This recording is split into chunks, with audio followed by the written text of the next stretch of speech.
नमस्कार, देश न्यूज में आपका स्वागत है। मैं हूं आपके साथ स्नेहा और आप देख रहे हैं हमारा खास कार्यक्रम मंथन। यूपी में इंडिया गठबंधन में पेच फंस चुका है। कांग्रेस सोर्स के मुताबिक माने तो पार्टी ने पश्चिमी उत्तर प्रदेश की अमरोहा, बिजनौर, मुरादाबाद लोकसभा सीटों पर दावा किया है और सपा ने कांग्रेस को जिन 17 सीटों का ऑफर किया है उनमें से ये तीनों सीटें शामिल नहीं हैं। इन सब के बीच राहुल गांधी की भारत जोड़ो न्याय यात्रा लखनऊ पहुंचने वाली है और सपा अध्यक्ष अखिलेश यादव इसमें शामिल होंगे या नहीं, इस पर भी सस्पेंस बना हुआ है। हालांकि अखिलेश यादव ने कहा था कि सीट बंटवारा क्लियर होने के बाद यात्रा में शामिल होने पर विचार करेंगे।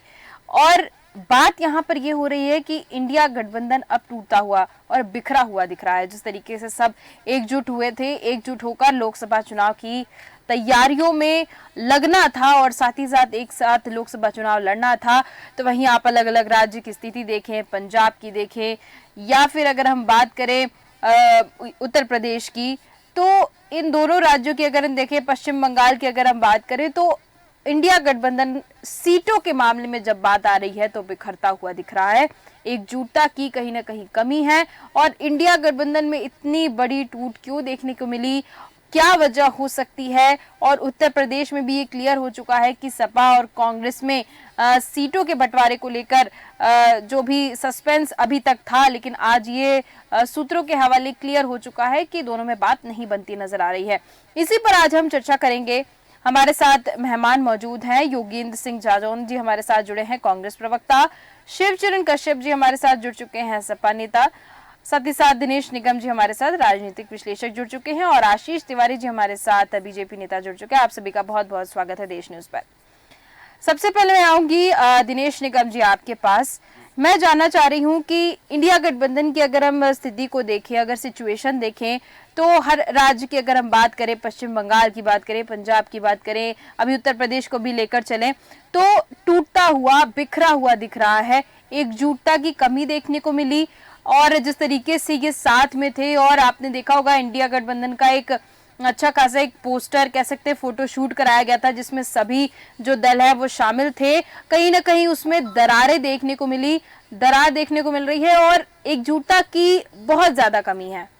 देखिए, ये कमी का मेन कारण क्या है कि कांग्रेस की जो लीडरशिप है जी, वो लीडरशिप इसमें नियंत्रण न तो नियंत्रण कर पा रही, न इस इंडिया गठबंधन को गंभीरता से ले रही है जी। कहीं कहीं तो ऐसा, साउथ में तो ऐसा हुआ कि कांग्रेस ने इंडिपेंडेंट ही चुनाव लड़ने का जो है असेंबली में फैसला किया था, जबकि वहाँ के क्षेत्रीय दल जो है वो चाह रहे थे कि तालमेल करके हम चुनाव लड़े, है ना। लेकिन निगलेक्ट किया गया। हालांकि ठीक है कि कहीं सफलता मिली और कहीं नहीं मिली, पर सवाल ये है कि आजकल क्षेत्रीय दलों को निगलेक्ट नहीं किया जा सकता। जो क्षेत्रीय दल उभरे हैं, किसी भी स्टेट में उभरे हों, उनका खुद का एक अस्तित्व बन गया है और वो चुनाव में बहुत बड़ी दखलंदाजी रखते हैं और अगर किसी दल को नुकसान पहुंचाना चाहे तो उसमें उनकी एक अहम भूमिका रहती है। इसलिए क्षेत्रीय दलों को कभी निगलेक्ट नहीं करना चाहिए, है ना। अब इंडिया गठबंधन की जो आप बात कर रहे हैं, इंडिया गठबंधन का जब चयन हुआ, जब उसका वो हुआ, तो निश्चित रूप से उसमें एक दो बैठकें जो उनकी हुई, उसमें ऐसा लगा कि नहीं, ये लंबे अरसे तक चलेगा। पर जिस तरह से पश्चिम बंगाल में जिसकी शुरुआत हुई, सबसे पहले पश्चिम बंगाल से शुरुआत हुई। ममता जी ने कह दिया कि हम एक भी सीट नहीं देंगे। बिल्कुल। उसके पीछे जो एक उसके लोग बड़े गंभीरता से नहीं ले रहे, ना उसको समझ रहे हैं। देखिए, क्या भारतीय जनता पार्टी का जो मेन एजेंडा है जी, वो उन्होंने जो एक टारगेट रखा है कि हमें 400 पार, वो 400 पार को उन्होंने बनाए रखने के लिए या उसको लागू हासिल करने के लिए जिस तरह से उन्होंने अपना वो अपना तिकड़मबाजी के अपने राजनीतिक जो उन्होंने अपने समीकरण के वो पासे बिछाए हैं, उसके तहत ये कोई उन्होंने उनको सफलता मिल गई। जैसे ममता जी ने कह दिया हम एक भी सीट नहीं देंगे। कुल पश्चिम बंगाल और अपना महाराष्ट्र और ये कर्नाटक और मेरे ख्याल से एक और बिहार, ये 4 स्टेट में लगभग 158 लोकसभा सीटें होती हैं जी, है ना। इनकी जो गणित थी भारतीय जनता पार्टी की, लगभग उसमें ये अभी 50-60% सफल भी हो गए हैं। तो उन्होंने जो तोड़फोड़ की राजनीति से ये 158 सीटों में अपनी नजर रखी, जी कि ये हमारे तरफ हासिल होना है, इनमें ज्यादा से ज्यादा सीटें। तो उन्होंने देखिए कि बिहार में एक शतरंज की चाल चली गई और वहां ये अफवाह फैलाई गई कि नीतीश के जो विधायक है वो तेजस्वी के साथ में जाकर के और तेजस्वी जो है वहां के मुख्यमंत्री बन रहे हैं। ऐसी अफवाहें फैलाने के पीछे जो भी राजनीतिक दल थे, जो भी लोग थे, वो सिर्फ अपना स्वार्थ देखना चाहते थे। वो उसका असर ये हुआ कि नीतीश जी तुरंत जो है सतर्क हुए और उन्होंने ऐसे दल से अपना गठबंधन कर लिया जिनको वो निगलेक्ट करके आए थे। और यहाँ तक कि उन्होंने आम सभाओं में ये बात कही थी कि दूर दूर तक कभी भी ऐसा इनसे कोई हमारा रिश्ता नहीं रहेगा। उनसे उन्होंने रिश्ता निभाया और जाकर के वो सत्ता में फिर हासिल हो गए। तो वो जो ये समीकरण, ये जो राजनीतिक जो पासे फेंके जा रहे हैं, सिर्फ वो 158 के लगभग जो लोकसभा सीटें उसमें वो सफल हो गए, बिहार में भी जी। अब बिहार में वो सफल हो गए, महाराष्ट्र में उसके पहले हो गए थे। अब उनका जो दृष्टिकोण है वो कर्नाटक है, क्योंकि 158 सीटें महत्व रखती हैं, बहुत बड़ा मायने रखती हैं, है ना। तो उस पे भी ऐसा चल रहा है, ऐसे अपने मीडिया में खबरें आती रहती हैं कि वहां भी जो असंतुष्ट कांग्रेस के सत्ता पलट से असंतुष्ट है, जो मुख्यमंत्री नहीं बन पाए या अध्यक्ष नहीं बन पाए, उन पे डोरे डालना शुरू हो गया है। अब सवाल यही कि जो इंडिया गठबंधन है, इसकी जिम्मेदारी खड़गे साहब को ने ली थी, उसके अध्यक्ष बनाए गए थे अघोषित रूप से। जब वो अध्यक्ष बनाए गए तभी से ऐसा लग रहा था कि इसमें तोड़ मोड़ की राजनीति इसलिए हो जाएगी, ये सफल इसलिए नहीं होगा कि नीतीश जी इसके दावेदार थे। नीतीश कुमार चाहते थे कि सर्वे सर्वा हम ही रहे और अगर बहुमत आता है तो फिर हमें प्रधानमंत्री के नजदीक, कुर्सी के नजदीक पहुंचने में आसानी होगी। तो सबसे पहले ये तो सवाल ये है कि इंडिया गठबंधन में कोई भी गंभीर इसलिए नहीं है कि सब अपने अपने राजनीतिक दलों में अपनी अपनी क्षमता देखना चाहते हैं। जैसे आप है, आपसे अगर दिल्ली में आप उम्मीद करें कि दिल्ली में वो आधी सीटें दे दे या 1/3 सीटें दे दे, यहाँ पर मुसीबत देखने को मिल रही है। और कहीं ना कहीं इंडिया गठबंधन का जो संघर्ष है वो सीटों को लेकर रहेगा, क्योंकि सब यहाँ पर एकजुट होकर चुनाव को नहीं, सब अपनी अपनी सीटों को लेकर चिंतित हैं। शायद इस वजह से अपना महत्व बनाए रखना चाहते हैं। बिल्कुल, हाँ बिल्कुल, सबका अपना अपना क्षेत्र और अपनी अपनी सीटें हैं और उसको बनाए रखना है, उसको मेंटेन रखना है। तो इसकी वजह से ये दरारें आती नजर आ रही हैं। मैं आशीष तिवारी जी आपके पास आऊंगी, आपसे जानना चाहती हूँ कि इंडिया गठबंधन की टूट तो आप देख ही रहे होंगे, अभी उत्तर प्रदेश में भी सपा के साथ बात नहीं बनती नजर आ रही है सीटों को लेकर। अगर हम बात करें पंजाब की, अगर हम बात करें दिल्ली में भी अगर हम देखें, तो हर जगह सीटों को लेकर इंडिया गठबंधन असमंजस की स्थिति में है। और इस वजह से जो इतने प्लानिंग के साथ इंडिया गठबंधन को बनाया गया था, इतने प्लानिंग के साथ उसको संजोया गया था, वो पूरा टूटता हुआ दिख रहा है। इसके पीछे की क्या वजह तो ये हो रही है कि भारतीय जनता पार्टी अपनी रणनीति बहुत अच्छे से अपना रही है। इस वजह से क्या इंडिया गठबंधन टूटता हुआ नजर आ रहा है? भारतीय जनता पार्टी अच्छा प्रदर्शन कर रही है, इस वजह से कहीं ना कहीं लो कॉन्फिडेंस में चले गए हैं।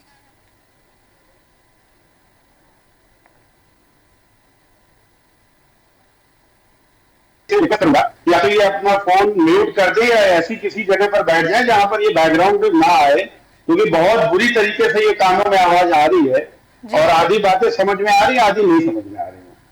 जी, किससे आप अनुरोध कर रहे हैं? धन्यवाद शिवचरण जी।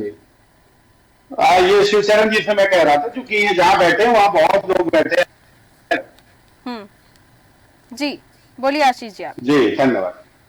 देखिए स्नेहा जी, जहां तक इंडी गठबंधन की बात अगर मैं आपको बताऊं तो ये मैं शुरू से कहता चला आ रहा हूं कि ये गठबंधन जो है ये स्वार्थ का गठबंधन है और यहाँ पर कोई भी पार्टी दूसरी पार्टी को स्पेस देने में बिल्कुल भी इंटरेस्टेड नहीं है। और वही हुआ, आपने देखा कि धीरे धीरे पश्चिम बंगाल में अगर हम ममता बनर्जी की बात करें तो वो वहां से अलग हुई। उसके बाद में आप नीतीश कुमार को बिहार में देख सकते हैं।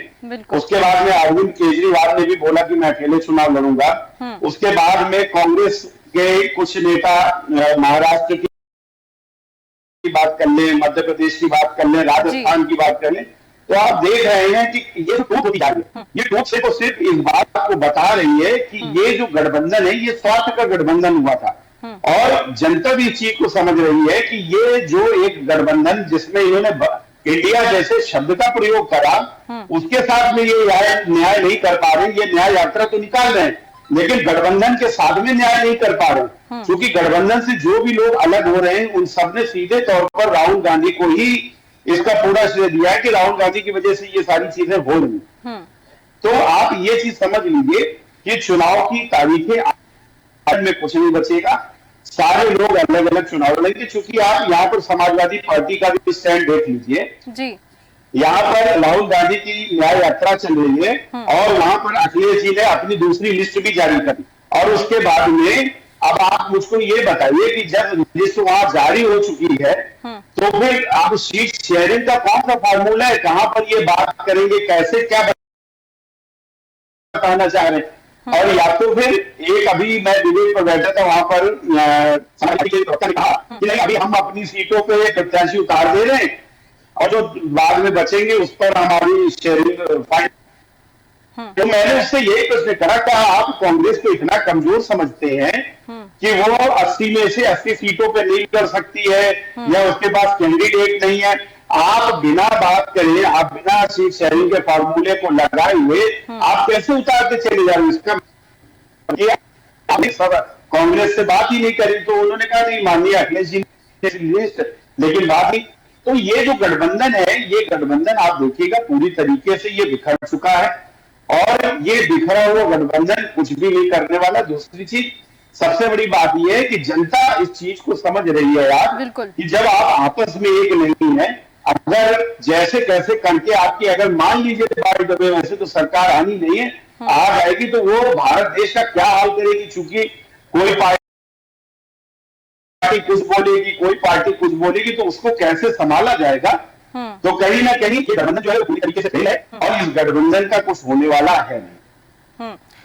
बिल्कुल, कहीं ना कहीं ऐसी बातें सामने आ रही हैं कि कोई भी लीड करने वाला ऐसा मजबूत व्यक्ति नहीं है इंडिया गठबंधन को जो लीड करे और उसकी वजह से एकजुटता रही, यानी कि लोग बंधे रहें। सीट की जरूर यहाँ पर बातें हो रही हैं, लेकिन एकजुटता की कमी कांग्रेस में देखने को मिलती ही है, क्योंकि बहुत से कांग्रेस के नेता भारतीय जनता पार्टी में शामिल भी हुए हैं। लेकिन एकजुटता की अगर हम बात करें तो एकजुटता की भी कमी देखने को मिल रही है। योगेंद्र सिंह जी, मैं आपके पास आऊंगी। जैसा कि मैंने पहले भी ये सवाल किया कि अगर हम पंजाब की स्थिति देखें, बिहार की देखें, साथ ही साथ अब उत्तर प्रदेश की देख रहे हैं, कहीं भी बात नहीं बन रही है सीटों को लेकर। आखिर इंडिया गठबंधन जब बना तो ये बात तो सामने रही होगी कि सभी राज्य में अलग अलग पार्टियों का बोलबाला है, तो सीटों को लेकर तो बात जरूर आएगी और सीटों को लेकर बात जरूर छिड़ेगी। ये पहले क्या नहीं सोचा गया था? अगर पहले ये सोचा गया था तो फिर अब अनबन क्यों देखने को मिल रही है? योगेंद्र जी,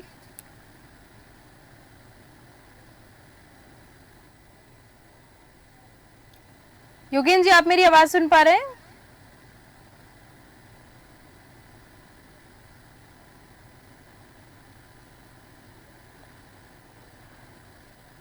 ठीक है, दिनेश निगम जी, मैं आपके पास आऊंगी।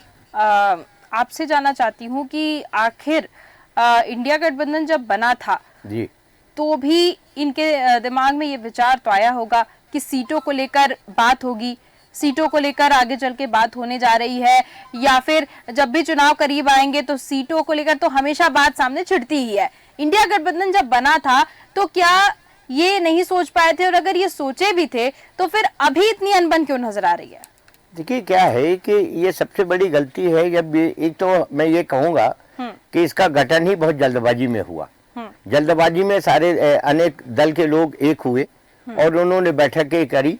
सबसे बड़ी बात जो आप कह रही हैं, तो ऐसा नहीं है, उसमें चूंकि बहुत बड़े बड़े लीडर हैं राजनीतिक दलों के, तो निश्चित रूप से सबसे पहला मुद्दा ही यही आया होगा कि देखिए, अपन चुनाव लड़ेंगे तो कैसे लड़ेंगे, किस स्टेट में, मान लीजिए बिहार, अगर बिहार में नीतीश जी का बोलबाला है, कर्नाटक में अभी तो वर्तमान में कांग्रेस का है, उस समय जब हुआ था, बना था इंडिया, तो संभवतः दूसरे दल सत्ता में थी। तो दिल्ली में जो आपका एक वर्चस्व है, उत्तर प्रदेश में सपा का वर्चस्व है, तो निश्चित रूप से सब लोगों ने, ये सब बुद्धिमान और बड़े बुद्धिजीवी नेताओं में गिने जाते हैं, निश्चित रूप से सबसे पहला मुद्दा इनका यही रहा होगा कि अपन जब चुनाव लड़ेंगे तो तालमेल कैसा होगा। बिल्कुल। और अगर उसी समय देखिए, उसी समय, चूंकि अब आप ये, अगर ये इंडिया गठबंधन ये सोचे कि अब हम चुनाव के में फाइट कर पाएंगे, तो मुझे नहीं लगता कि वो स्थिति बन पाएगी। उसका कारण कि चुनाव को चंद दिन ही बचे और मेरे ख्याल से 10 मार्च से 17 मार्च के बीच आचार संहिता लग जाएगी। जी बिल्कुल। अगर ये कोई छोटा मोटा चुनाव नहीं, पार्लियामेंट का चुनाव है, लोकसभा का, लोकसभा के एक प्रत्याशी को जो है कम से कम 2 महीने 2.5 महीने का समय चाहिए पूरे क्षेत्र में घूमने के लिए। तो जब अभी आप इस मामले में नहीं सफल हो पा रहे हैं, तो कब आप सफल होंगे? दूसरी बात ये है कि जो आपने कहा कि ये पहले चिंतन किया होगा, निश्चित किया होगा, अब ये टूटने का मेन कारण ये है कि पहले ही अगर ये बैठक में तय हो जाता, या जो भी 2 बैठक 3 बैठक इन लोगों ने करी कि हमारे इस दल का नेतृत्व फला आदमी करेगा, फला नेता करेगा, नंबर 1। नंबर 2, ये हर स्टेट में जिस पार्टी का बोलबाला है उसको वो दूसरे दलों को इतने % वोट जो है प्रत्याशी देगा, घोषित करेगा, इतने %। ये जो समीकरण पहले से अगर बना लिए गए होते, सभी से विचार कर लिया गया होता, तो या तो उसी दिन वो गठबंधन टूट जाता, बिल्कुल, है ना। और अगर वो स्थायी रहता तो आज ये स्थिति देखने को नहीं मिलती जो स्थिति है ना। क्योंकि एक कहने वो उसमें रहता कि भाई पहले से अपना ये तय है मापदंड कि पश्चिम बंगाल में हमें इतने % अन्य दलों को देना है, जी, पंजाब में हमें इतने अन्य दलों को देना है, बिहार में इतने % देना। तो अगर ये सब पहले से भूमिका या पहले से ये समीकरण बना करके ये सब तय कर लिए होती है नेता, तो आज ये स्थिति नहीं आती। अब सवाल ये है कि आज की डेट में अगर ये सरकार के भी वो कर ले, कितनी भी प्रयास कर ले, मुझे नहीं लगता कि जिस तरह से मतभेद उभर के सामने आ चुके हैं, अब वो जो है आचार संहिता लगने के पहले संभलेंगे या उसमें कोई संशोधन होगा या उसमें पुनर्विचार होगा। क्योंकि ये सब नेता जो है, हर दल का नेता जो है अपना वर्चस्व बनाए रखना चाहता है। वो चाहता है कि अगर पिछले बार के चुनाव में हमें अगर 30 सीटें मिली है तो हमने अपने दम पे जीती हैं वो 30 सीटें, वो 30 में वो तो समझौता करेगा ही नहीं, क्योंकि वो उसकी अपनी सीटें हैं। वो जहाँ हारी हुई है उनमें कहेगा कि आप ले लो इनमें से इतने %। यही हो ही रहा। उत्तर प्रदेश का तोड़ का कारण यही है। बिहार में तो खैर नीतीश जी ने पाला ही बदल दिया। पश्चिम बंगाल में देखिए आपके, वहाँ मेन कारण ये था कि पहले ममता जी ने 2-3 सीटों का ऑफर किया था, वो भी वो सीटें थी जहाँ पश्चिम बंगाल में उनकी पार्टी को करारी हार मिली थी। जी बिल्कुल। तो ऐसे उसमें समीकरण में अगर ये निर्णय पहले से किए जाते हैं, क्योंकि जल्दबाजी में लिया गया कोई भी निर्णय जो है वो स्थायी रूप से आगे चल पाएगा या चल सकता है, ये मेरा अपना जो एक अनुभव है लंबा 40-42 साल का पत्रकारिता का। तो मैं इन्हें तो बहुत से दल देखे, बहुत से दल बदल भी देखे और बहुत से ऐसे गठबंधन बने और फिर बिखरे, ये भी मैंने देखा है। तो मेरा अपना अनुभव बताता है कि ये जल्दबाजी में लिया गया निर्णय था, इसलिए आम चुनाव में ये भारतीय जनता पार्टी का सामना कर पाएंगे, ये बड़ा आश्चर्यजनक है। ठीक है। योगेंद्र सिंह जी, मेरी आवाज सुन पा रहे हैं आप? जी योगेंद्र सिंह जी, इंडिया गठबंधन पर कई सवाल खड़े होते नजर आ रहे हैं। सबसे बड़ी बात तो ये कि हर जगह से टूटता हुआ दिख रहा है। जिस तरीके से एकजुटता दिखाई गई थी शुरुआत में, अब टूटता हुआ दिख रहा है और चैलेंज ये हो रहा है कि अब कैसे इंडिया गठबंधन भारतीय जनता पार्टी का सामना करेगा। देखिए, ये लड़ाई कोई आसान नहीं है और हिंदुस्तान में इंडिया गठबंधन का जो उभर रहा है उसकी आधारशिला ये है कि हिंदुस्तान में सांप्रदायिकता की जो राजनीति देश के अंदर भारतीय जनता पार्टी के माध्यम से जो संचालित की जाएगी उसको किस तरह से रोका जाए। और हिंदुस्तान में सांप्रदायिकता को रोकने के लिए देश की संवैधानिक आत्मा, जो धर्मनिरपेक्षता की जो आत्मा है और उसकी विचारधारा से जुड़े हुए तमाम राजनीतिक दलों को संगठित होकर इस सांप्रदायिकता के खिलाफ इसलिए लड़ना होगा क्योंकि हिंदुस्तान और हिंदुस्तान की संस्कृति सनातन धर्म की संस्कृति है और ये सनातन धर्म की संस्कृति वेदों की संस्कृति है और इस संस्कृति ने इस देश को, दुनिया को यही संदेश दिया है कि उदार चरितानां वसुधैव कुटुंबकम, संपूर्ण सृष्टि को अपना परिवार बनने वाली संस्कृति पर यदि सांप्रदायिकता प्रहार करती है, चुनाव जीतना चुनाव हारना ये तो भारत की जनता के जनमत के माध्यम से तय होगा।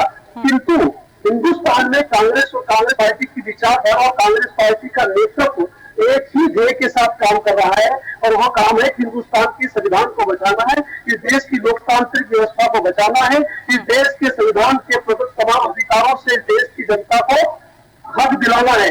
और हिंदुस्तान में जिस तरह से सांप्रदायिकता का ये बोलबाला हुआ है, और देश की तमाम निष्पक्ष स्वास्थ्य संस्थाएं हैं, चाहे वो न्यायपालिका हो, चाहे वो निर्वाचन आयोग हो, चाहे ईडी हो, चाहे सीबीआई हो, इन तमाम स्वायत्त संस्थाओं को स्वतंत्रता दिलाते हुए भारतीय संविधान की रक्षा करने का ध्येय लेकर आदरणीय राहुल गांधी जी पूरे देश के अंदर जिस तरह से न्याय यात्रा के माध्यम से उद्घोष कर रहे हैं, उसका एक ही लक्ष्य है। रहा गठबंधन की राजनीति, तो गठबंधन की राजनीति को देख लीजिए आप, देश के अंदर जब हिंदुस्तान के अंदर क्षेत्रवाद की राजनीति उभरी है, और इस क्षेत्रवाद की राजनीति के सामने यह समस्या है कि वो अपने क्षेत्रीय संतुलन और क्षेत्रीय राजनीति को मजबूत करने के लक्ष्य के कारण केंद्रीय राजनीति के साथ समावेश करने में बहुत संघर्ष करती है। लेकिन सवाल ये उठ रहा है योगेश जी, सवाल ये उठ रहा है कि गठबंधन जैसा कि आपने कहा कि क्षेत्रीय जो पार्टी होती हैं जिनका बोलबाला होता है, अलग अलग राज्य में अलग अलग पार्टियों का बोलबाला है, तो इंडिया गठबंधन जब बनाया गया तो क्या उस वक्त ये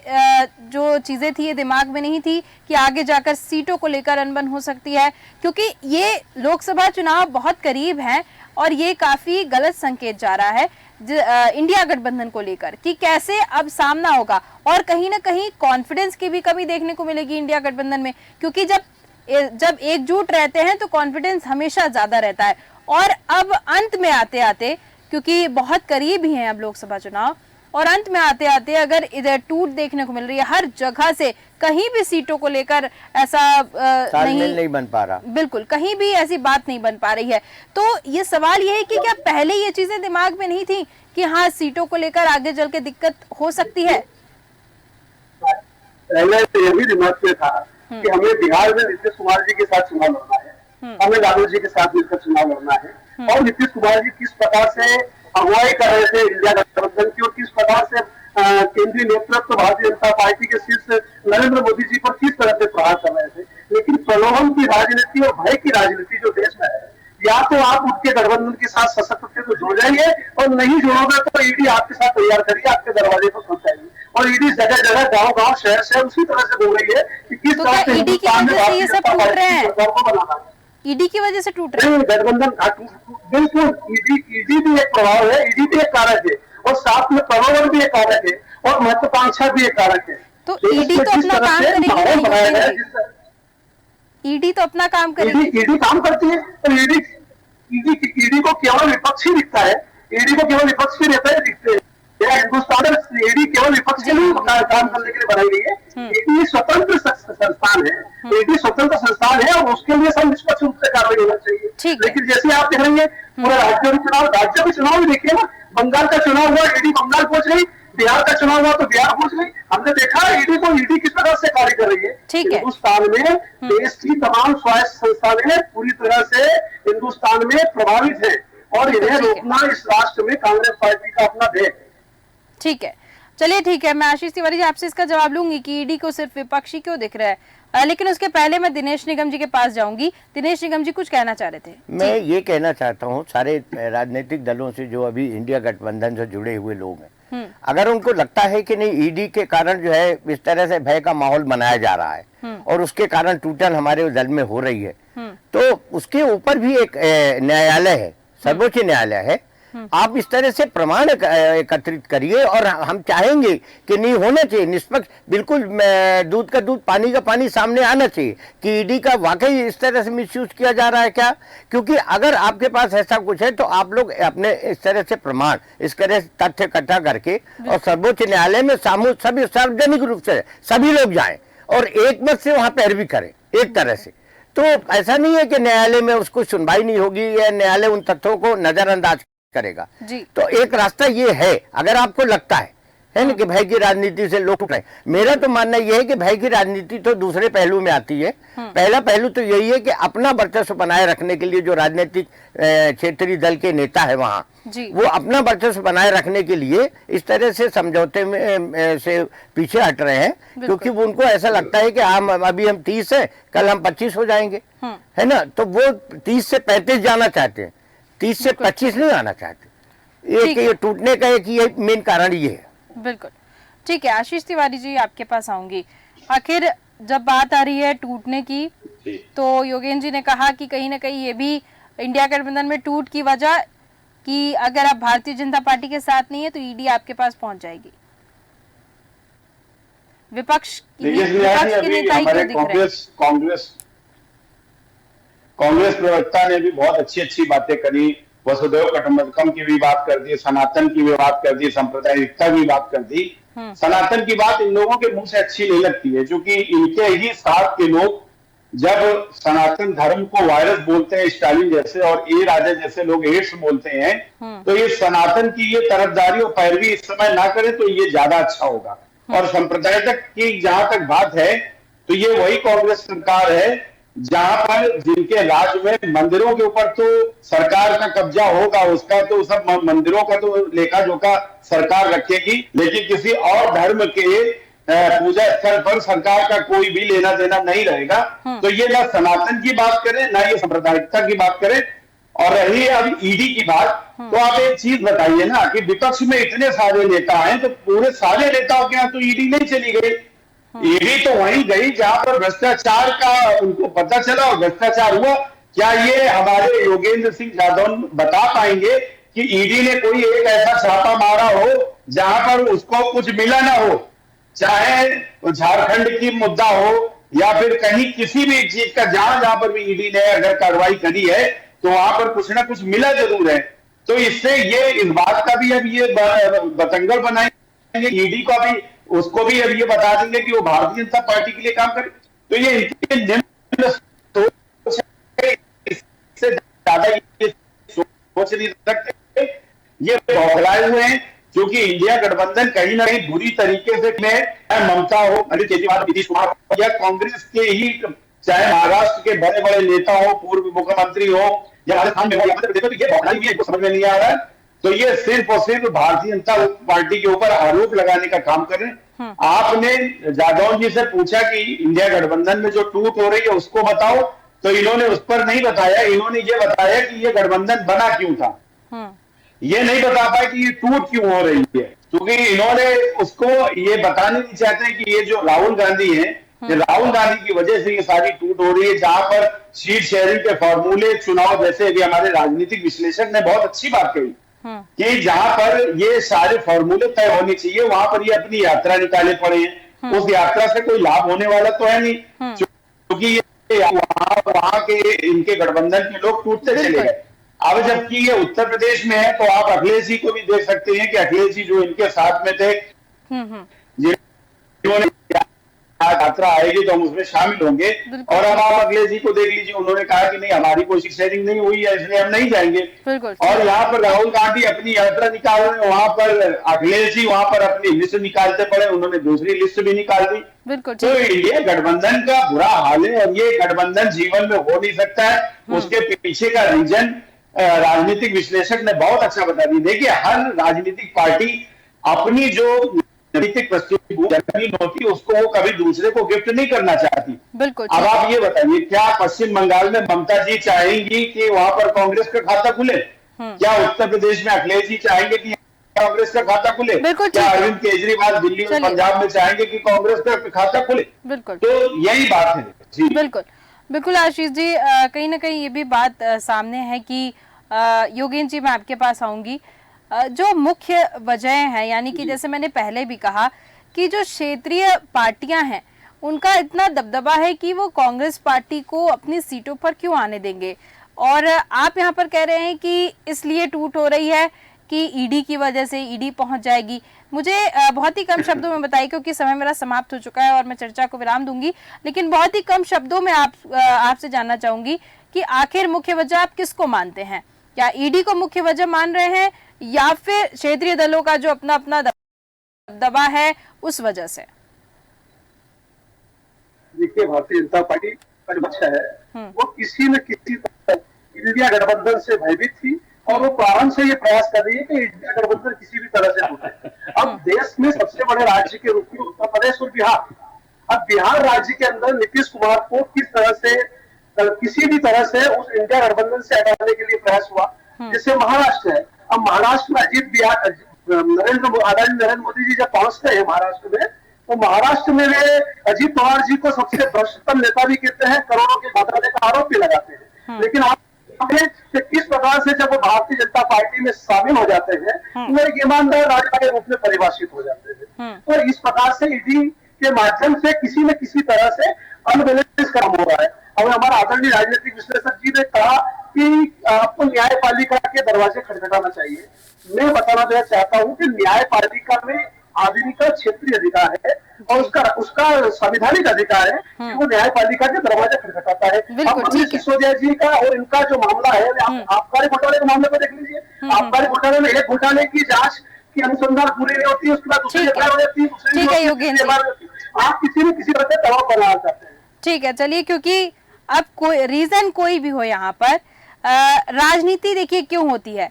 राजनीति में क्या होता है, सभी राजनीतिक पार्टियां अपनी अपनी राजनीति करती। कहीं ना कहीं इंडिया गठबंधन की राजनीति में कुछ न कुछ कमी जरूर रही होगी, इस वजह से टूट देखने को मिल रही है। और भारतीय जनता पार्टी की राजनीति मजबूत कहें हम या फिर विपक्ष जो भी उसको कहता हो, लेकिन हमारे लैंग्वेज में उसको तो मैं यही कहूंगी कि राजनीति भारतीय जनता पार्टी की काफी मजबूत है।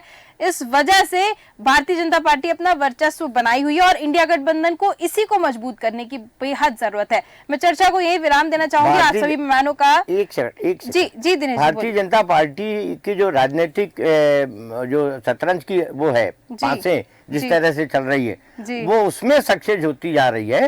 और वो उसको मालूम है कि कहाँ कैसे किस तरह से शतरंज का कौन सा मोहर हमको कहाँ से कहाँ बैठाना है।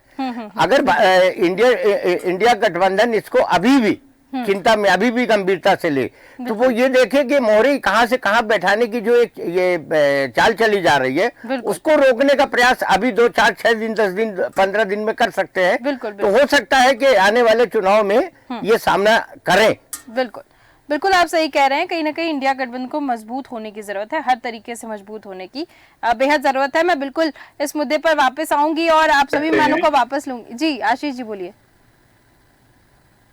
मैं कह रहा हूँ विपक्ष से गंभीरता की बात नहीं कही जा सकती है दिनेश जी, क्योंकि जो व्यक्ति को ये बार बार लॉन्च करने की कोशिश कर रहे हैं, जो सदन में आंख मारने का काम करता है, अजीब अजीब हरकतें करता है, उसको आप कैसे सीरियस बनाने की बात कर रहे हैं। तो ये तो खैर वक्त की बात है, देखिए खैर चुनाव आए उसके बाद देखते ही क्या होता है। ठीक है, योगेंद्र जी आप कुछ कह रहे थे। परिणाम तो जनता तय करेगी, परिणाम जो है जनता को तय करना है और जनता के बीच में जब जाएंगे तो जनता तय करेगी भविष्य। बिल्कुल अपने अनुसार ही सारे निर्णय करने का उचित नहीं है। इस प्रकार का जो है सत्ता का जो अहंकार है, जो देश में अहंकार बोल रहा है ना, वो अहंकार भी उचित नहीं है, लोकतंत्र के लिए ठीक नहीं है। लोकतांत्रिक व्यवस्था अहंकार सच का है, हम सच के साथ हैं, इस बात का अहंकार है। हम भगवान राम के हैं, इस बात का अहंकार है। भगवान हम सनातनी है, इस बात का अहंकार है। ठीक है आशीष जी, चलिए ठीक है, मेरे पास समय समाप्त हो चुका है। मैं इसलिए चर्चा को विराम देना चाहूंगी। यहीं पे आप सभी मेहमानों का बहुत बहुत धन्यवाद मेरे साथ जुड़ने के लिए और चर्चा करने के लिए। तो हम आज बात कर रहे थे उत्तर प्रदेश की और कहीं ना कहीं इंडिया गठबंधन में फिर से यहाँ पर पेच फंसा हुआ नजर आया और बात यहाँ भी नहीं बनती नजर आई। अन्य राज्यों की तरह यहाँ भी टूट देखने को मिली इंडिया गठबंधन के अंदर। अब आगे देखना होगा इंडिया गठबंधन कैसे अपना प्रदर्शन करता है, किस तरह से तैयारी करता है और भारतीय जनता पार्टी का सामना कैसे करता है, ये देखने वाली बात होगी। तो फिलहाल के हमारे इस खास कार्यक्रम में सिर्फ इतना ही। देखते रहिए देश न्यूज। नमस्कार।